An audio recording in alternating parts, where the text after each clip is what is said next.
গতকালের ব্লগটা ঠিক যেখানে শেষ করেছিলাম আজকের ব্লগটা সেখান থেকে শুরু করছি। সন্ধ্যাবেলা চা বানিয়ে মার সাথে বসে আড্ডা দিচ্ছিলাম, তোমরা তো দেখেছিলে। তারপর এখন রেডি হয়ে নিয়েছি, যাব একটু বাজারে। সারাদিন পার করে এখন একটু হাওয়া উঠে যেতাম,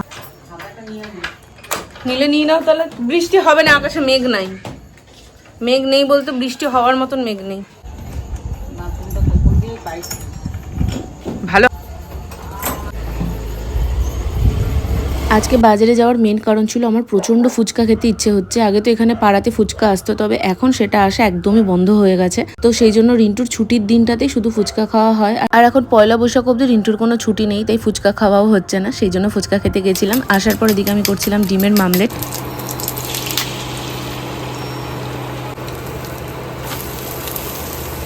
তখন বাজছিল প্রায় 11টা 10-15 মতো। ডিমের মামলেট করার পর ডিনার কমপ্লিট করেছি। আর একসঙ্গে দুটো ডিম করে নিয়েছিলাম, আলাদা আলাদা করে করতে না ইচ্ছে করছিল না। তারপর আমি এদিকে ফ্রেশ হয়ে নিচ্ছি, একটুখানি ফেস ওয়াশ ইউজ করছি, যেহেতু আজকে বাইরে বেরিয়েছিলাম তাই তখন আর ফেস ওয়াশ করিনি সন্ধ্যাবেলায়, এখন রাত্রিবেলাতেই করছি। এরপর পন্ডসের ময়শ্চারাইজারটা অ্যাপ্লাই করে ঘুমিয়ে পড়বো।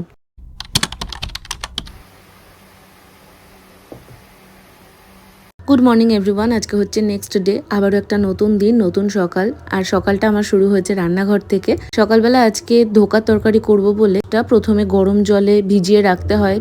প্রথমে ভালো করে আমি প্যাকেটের পেছন দিকে লেখা ইনস্ট্রাকশনটা পড়ে নিয়েছি। তো এটাকে এখন ভিজিয়ে রেখে দেবো 15 মিনিট মতো। আর এটা ভিজিয়ে রেখে দিয়ে আমি টুকটাক কাজগুলো করে নেব।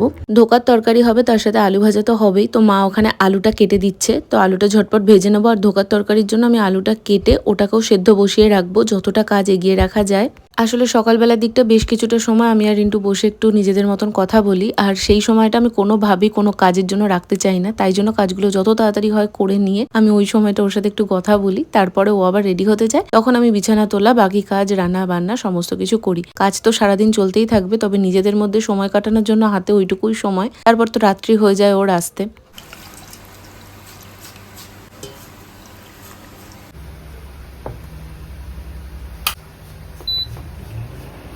আমার রান্না করার থেকে মনে হয় কাটাকাটি করাটা বেশি ঝঞ্ঝাটের, কারণ আমি খুব তাড়াতাড়ি পারি না। তো আলু ভাজার আলুটা মা কেটে দিয়েছে, আর ওদিকে আমি আলুটা সেদ্ধ বসিয়ে দিয়েছি। তারপরে ঘরে এসে ওকে ঘুম থেকে ডাকলাম, বেশ কিছুটা টাইম দুজন মিলে গল্প করলাম। ওদিকে এখন উঠে জল তুলে দিয়েছে, তারপর চলে গেছে স্নান করবে, রেডি হবে। আর এই ফাঁকে আমি এখন বিছানাটা গুছিয়ে নেব, তারপরে একবারে রান্নাঘরে যাব।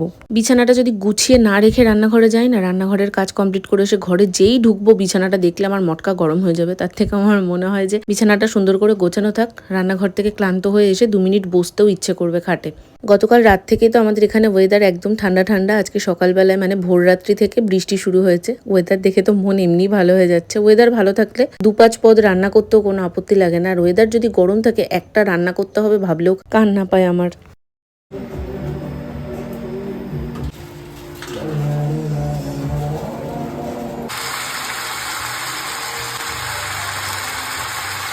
সকাল সকাল বক্সে গান চালিয়ে দিয়েছি, আর গান চালিয়ে চালিয়ে কাজ করতে আমার তো বেশ ভালো লাগে। তোমাদের ভালো লাগে কিনা অবশ্যই জানিও। রান্না করতে করতে সাইডে তাকিয়ে দেখি এনাকে হঠাৎ করে দেখে তো আমি ভয় পেয়ে গেছি।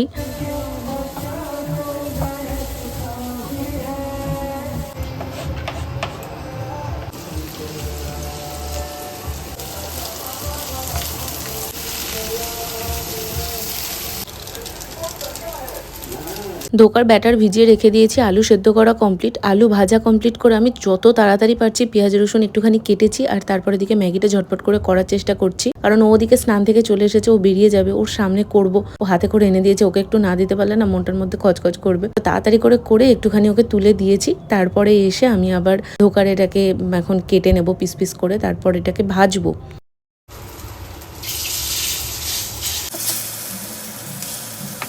এগুলোকে একদম কড়া করে ভেজে নিয়েছি, তবে জানো তো ঝোলে দেওয়ার পর কেমন যেন একদম নরম হয়ে গেছিলো। আমি বুঝতে পারলাম না, আসলে প্যাকেটের গায়ে লেখা ছিল 15 মিনিট ভিজিয়ে রাখতে হবে, সেটা আমার একটু বেশি টাইম হয়ে গেছিলো রাখা, সেই জন্য এরকম হলো কিনা। তোমাদের কাছে যদি কোনো টিপস থাকে একটু শেয়ার করো না প্লিজ কমেন্টে।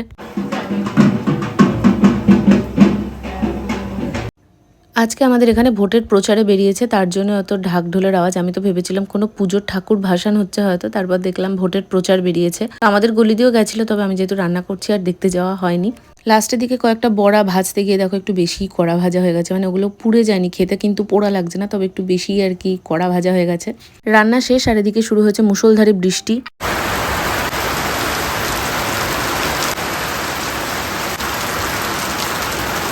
গত বছরও মার্চ মাস থেকে এরকম বৃষ্টি শুরু হয়েছিল, দুদিন অন্তর নিম্নচাপ আর তারপর প্রচণ্ড গরম। এইবারও সেম, মাঝে দুদিন যা গরম পড়েছিল তখনই ভাবছিলাম আবার হয়তো বৃষ্টি হবে, ঠিক তাই। প্রতিদিন তো আমি যখন সকালবেলা রান্নাঘরের কাজ করি মা তখনই পুজোটা দেয়, ফলে তোমাদের সাথে শেয়ার করা হয় না। আর আজকে মা বেলা করে পুজো দিচ্ছিল, তাই ভাবলাম তোমাদের সাথে একটু শেয়ার করি। আমি ওইদিকে স্নান করে নিয়েছি, চুলে এখন একটু রোজমেরি ওয়াটারটা স্প্রে করছিলাম। যতই যা করি এই 4টে চুল থেকে আর 8টা কখনোই হবে না, বাট ওই আর কি, যে কটা আছে সে কটা যাতে থাকে তারই চেষ্টা। এরপর একটুখানি মুখে টোনার অ্যাপ্লাই করে নিলাম। এই টোনারটা আমার বেশ ভালো লাগছে, কেয়া শেটের এই টোনারটা আমি অনেকদিন হলো ইউজ করছি, তোমরা তো দেখোই। আজকে সকাল থেকে একদম দারুণ ওয়েদার। সকালবেলাতে ঘুম থেকে ওঠার আগেই শুনছিলাম যে বৃষ্টি পড়ছে, আর তারপর থেকে তো 2-3বার এরকম ভালো বৃষ্টি হলো। একবার তো ভালো বৃষ্টি হলো যেবার তোমাদের সাথে শেয়ার করলাম। তো বৃষ্টি হচ্ছিলো বলে দেখে আমি জানলাগুলো লাগিয়ে দিয়েছিলাম, এখন বৃষ্টিটা বন্ধ হয়ে গেছে, খুলে দিই। এমনিই তো ঘরটা গরম হয়ে যাবে, তো একটু বাইরে হাওয়া দিচ্ছে তো ঘরটা একটু ঠান্ডা থাকবে। বক্সটাকে আজকে চার্জে বসিয়েছি, চার্জ দেওয়াও হয় না, গান শোনাও হয় না। কালকে বের করে বেশ কিছুক্ষণ গান শুনেছি, তার আজকে এখন ফুল চার্জেও দেবো। সকালে আজকে একদম অল্প করে পাটপাতার বড়া হয়েছিল, তাই 4টে ছিল, সেগুলোকে একটু গরম করে নিলাম খাওয়ার আগে। ঠান্ডা একদম ভালো লাগে না। লাঞ্চ কমপ্লিট করে চলো এখন একটা জমিয়ে ঘুম দেওয়া যাক। গুড ইভিনিং, বাচ্চা 6টা বাজতে 10 মিনিট শুলে যাওয়ার। এখনো মনে হচ্ছে যেন একটু শুলে ভালো হতো, আসলে শোয়ার সাথে সাথে তো ঘুম আসে না।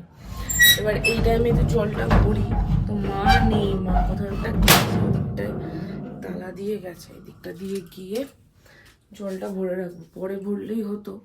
কিন্তু বিষয় হচ্ছে এই দিকটা অন্ধকার হয়ে যাবে, মা আবার জল আসার আগে আসবে কিনা, এই একটা সমস্যা।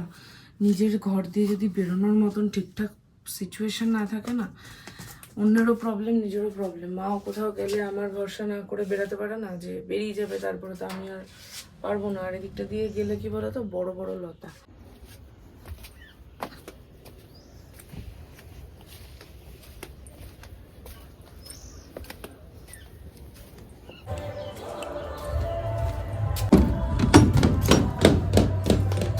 এক বালতি তুললেই মিটে যাবে। আমার বিছানা এখনো তোলা হয়নি, বিছানা এসে তারপরে গোছাবো।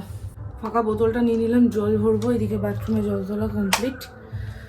একটা বড় কাজ হলো। সেই দুপুরবেলা তো তোমাদের বললাম প্রচন্ড বৃষ্টি হচ্ছিল, তারপরে আমি যখন শুই সেই টাইমেও আবার একবার বৃষ্টি হয়েছে। এখন আর বৃষ্টিটা নেই, তবে ওয়েদার কিন্তু বেশ ভালোই ঠান্ডা ঠান্ডা লাগছে। বাইরে দেখো মাটি পুরো ভিজেই আছে।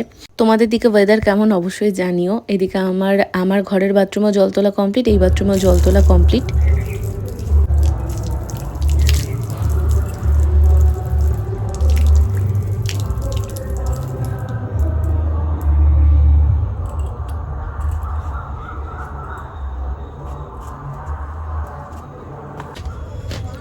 আমার জীবনে সব থেকে যদি কিছু হতে ভয় লাগে সেটা হলো এই দিক দিয়ে আসতে। সাপের ভয় আমার প্রচণ্ড লাগে। জানবে জীবনে যে এটাতে সব থেকে ভয় পাবে, জীবন তোমাকে সেই পরীক্ষাতেই ফেলবে। যাই হোক, ব্যাস আর একটা কাজের কাজ করলাম। আমার মনে হয় না, যাক ঠিক আছে। ভেবেছিলাম আমি ওদিক দিয়ে দরজাটা হ্যাসবল দিয়ে দিয়েছি আর এদিক দিয়ে ঢুকে গেলাম, আবার আমাকে ঘুরতে হবে। যাক ঠিকঠাক করেছি ফাইনালি। বিছানাটা গুছিয়ে নিই, তারপরে তোমাদের সাথে কথা হচ্ছে। দুপুরবেলা ফ্যান চালিয়ে বেশ ভালো শীত লাগছিল, ওই জন্য এই হালকা কাঁথাটা গায়ে নিয়ে শুয়েছিলাম। ফ্যানটা স্পিড 3 থেকে 1 করে দিয়েছে। কে বলে ওয়েদার। এই কালকে রাত্রিবেলা, কালকে রাত্রে না তার আগের দিন রাত্রিবেলা, কালকে রাত্রিবেলা তো একটু শীত শীতই করছিল। আমাকে রূপকথা ফোন করেছিল, ও বলছে কি গরম আলাম না রে, শীত শীতই লাগছে। আর কালকে এমনিতেও আমার না শরীরটা খুব একটা ভালো লাগছিল না, তো মেবি আমি ভাবলাম ওই জন্য হয়তো আমারই একা শীত লাগছে। তবে তারপরে দেখলাম না, সকালবেলা থেকে এরকম ওয়েদার, ওই জন্যই শীত শীতটা করছিল।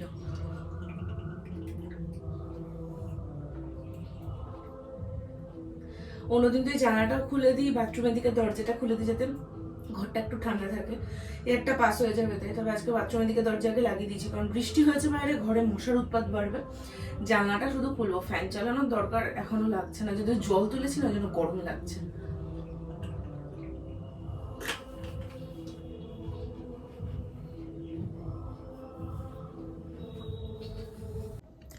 বাচ্চা 7টা বাজতে 5, আমি এতক্ষণ বসে বসে ভয়েস দিলাম। তো ভয়েস ওভারের কাজটা, মানে আজকে যে ব্লগটা তোমরা এখন দেখছো, এই ব্লগটাই যতদূর অবধি হয়েছে ততদূর অবধি ভয়েস দিয়ে রাখলাম। আর দেখো ঘুমের মধ্যে এমন ঘুমিয়েছি, টিপ ফিপ সব উঠিয়ে ফেলেছি। তখন একটু চা করবো। আর আমার ও বাড়িতে তো আলাদা লেভেলেরই কীর্তন চলছে, তোমাদেরকে আমি পরে কখনো বলবো কি ঘটছে আজকে। ফাইনালি হোক, তারপরে আমি তোমাদেরকে জানাবো। কাল থেকে চলছে এই কীর্তন। মানে আমার জীবনে কাহিনীর শেষ নেই, একটা চ্যাপ্টার শেষ হয় আর একটা চ্যাপ্টার খুলে যায়। যাই হোক, চলো চা করে নিই। আর আমার ফোনে চার্জ নেই, ওই জন্য দেখো এই দিক দিয়ে সীতাহার ঝুলিয়ে দিয়েছি। তো চলুক, ও আপাতত রেস্টে থাকুক, আমি একটু চা করে নিয়ে আসি।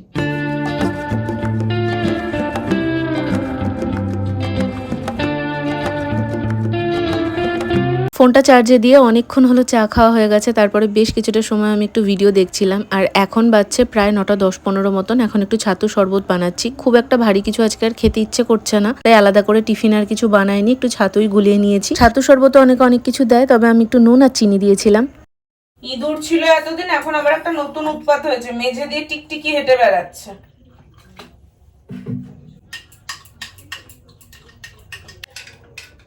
অনেকে দেখি এর মধ্যে পেঁয়াজ কাঁচা লঙ্কা দিয়ে খায়, আমার একদম ভালো লাগে না। একবার যখন সে মার চোখ দেখাতে নেপালে গেছিলাম, ওখান থেকে ওরকম ছাতুর শরবত বিক্রি হচ্ছিল, যে রুমটায় আমরা ছিলাম তার নিচেই। কি বিচ্ছিরি লাগছিল খেতে, আমার ভালো লাগে না। আমি তারপর থেকে কিনলে ওই প্লেন কিনে নিয়ে আসতাম, চিনি আমরা নিয়ে গেছিলাম, চিনি মিশিয়ে নিতাম।